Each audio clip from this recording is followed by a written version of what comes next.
Alrighty, here we go. Episode 7, turning the page here. I originally had no idea what I was going to talk about in this episode. And then the Cardinals had a very unique loss that I wasn't watching, thankfully, but I was greeted by many videos of it this morning, and it was quite appalling. But it's okay because that clip only spawned the central theme of what I think this episode is gonna be, and it's right there in the title. You saw the title. Baseball says "fuck you." Why? Why does baseball say "fuck you"? I'll give you a perfect example, and it happened yesterday. Cardinals up by 1, ground ball back to the pitcher. Cardinals pitcher Jordan Hicks.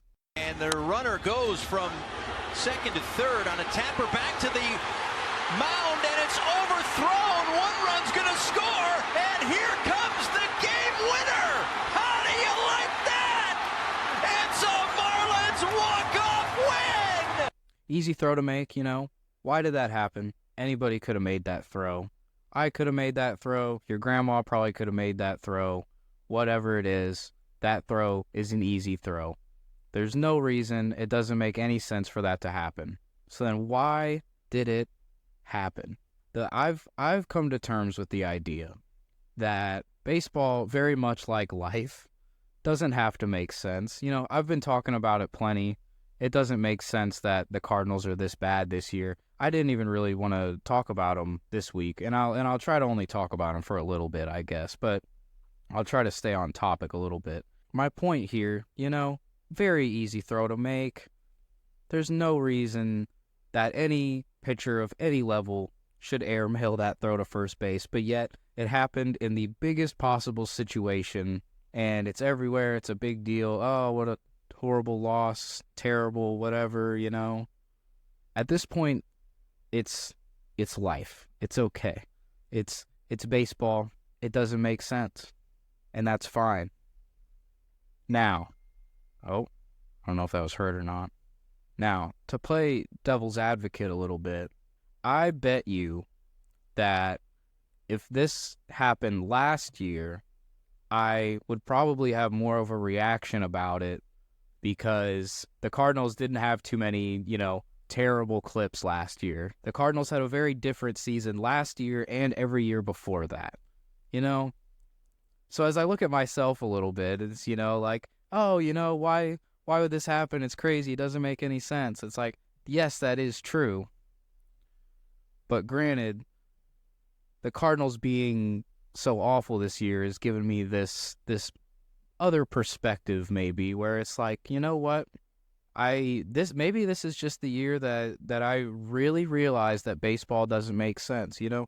Crazy stuff happens in baseball all the time. It's a pretty unpredictable game. But, from a Cardinals fan perspective, this is definitely the first year that I've experienced. And, as I've said, I've always known that baseball doesn't make sense. But this year, for why the Cardinals are bad, it doesn't seem to make sense to anybody. It seems to just be the biggest freaking mystery in the history of everything. Weirdly enough, it even makes a little bit more sense for the Mets to be bad, just because it's been showed time and time again that the team that spends the most money and gets hands out the biggest contracts does not always win, believe it or not. So I'm more prone to not be surprised by the Mets struggling, but, the Cardinals are struggling a hell of a lot worse, and it's weirdly even more confusing. So what's the lesson? Who the hell knows? Baseball is maybe the lesson there in that messed up routine throw. Maybe the lesson is that life doesn't make sense. Baseball doesn't make sense. It's like, it's whatever. That's okay. We'll bounce back. At the time of me recording this, the Cardinals are up 3-0 against Miami. And on a note, to continue my point about baseball not making any sense, something unique that baseball has that other leagues do not is a ridiculous amount of games. 162 regular season games. It is an insane total. It is objectively a lot of games. That I believe that is the truth. It is a lot of games, But I will go on the record, I never want that to change because that gives baseball something that other sports don't have. I mean, maybe I honestly don't know how many games hockey plays, but I feel like hockey has a long ass season. I don't know. Football has like 17 games, I think. Basketball has 82. Major League Baseball has 162 games.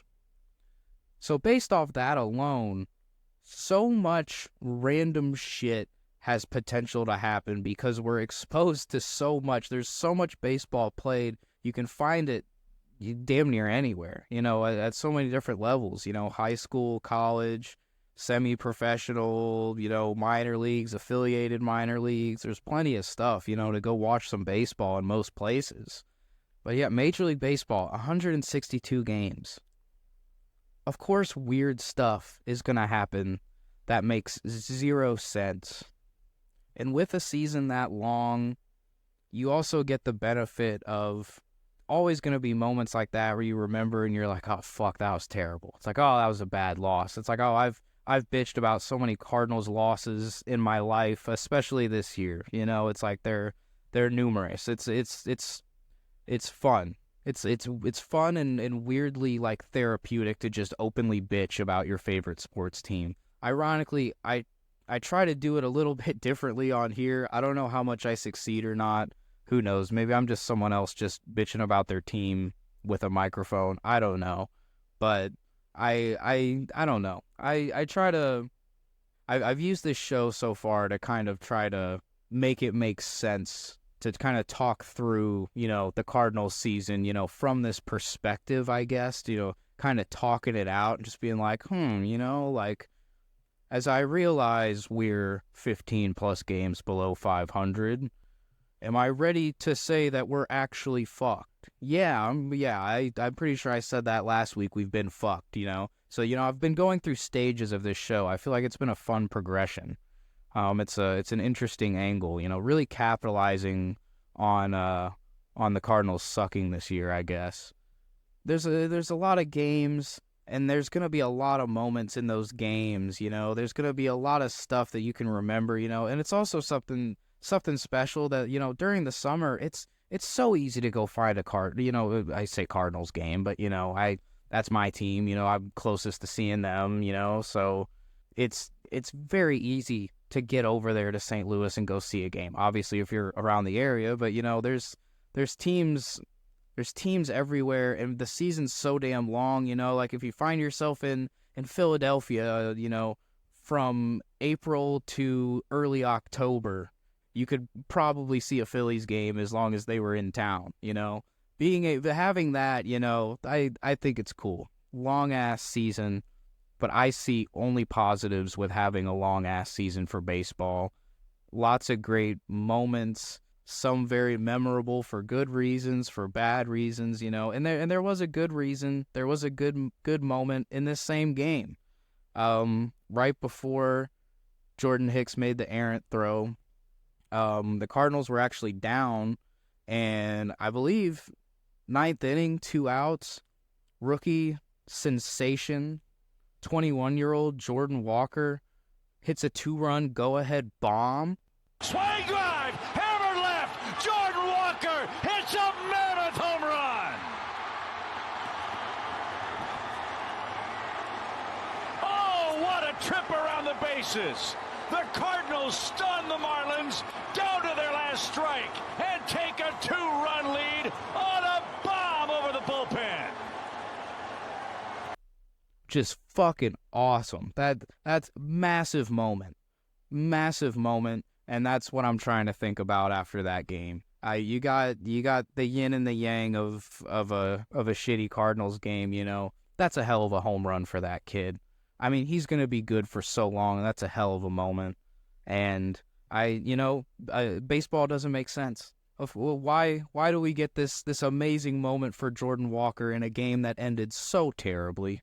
Why do we get that moment in a game where people are not going to remember that as much as how it ended? It's like, why does that happen? But the good part is you can take it however you'd like. And as a Cardinals fan who is in early July and knows there's a lot of baseball left, I'm choosing to remember that game for the Jordan Walker go-ahead home run. That was a big moment for him. Also, programming note before I wrap it up here, I believe this will be coming out on a Friday. I'm thinking Fridays are going to be the day.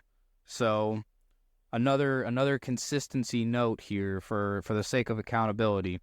If this episode comes out on Friday, July 7th, as I record this right now at 8:24 Thursday night before.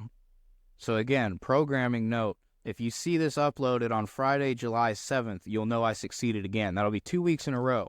In case you missed it last week, my consistency note was I said what day I was recording and even the time and stuff, and I was like, oh yeah, if you see it the next day, then you know I succeeded. So I'm dropping another one in there. It worked last time, so I anticipate we're going to go 2 for 2, and I'm going to pull through here. And then, we'll be doing Fridays. I think this thing will be coming out on Friday, so it'll give me the whole week to procrastinate. So, we're moving the train along as far as consistency goes with, I haven't posted the show in a lot of places yet because I want to I want to be able to upload it on the same day for at least like a few times in a row, and then I'll probably put it on, Facebook, Instagram, whatever else. Be like, oh, hey, I upload this every Friday, whatever. And then, maybe send the show around a little bit more. So if you're listening to it now, I sincerely do appreciate it as I very openly navigate the podcasting world. It's very fun. I'm still very glad that I'm doing this, and I wanted to share that really quick. So expect Fridays. And yeah. Thanks again for listening. Usually don't give a formal outro, but I kind of backed myself into a corner here. I'm watching the recording program. I'm watching my words in the program. Okay. Thank you for listening. Fridays. Again, it'll be Fridays.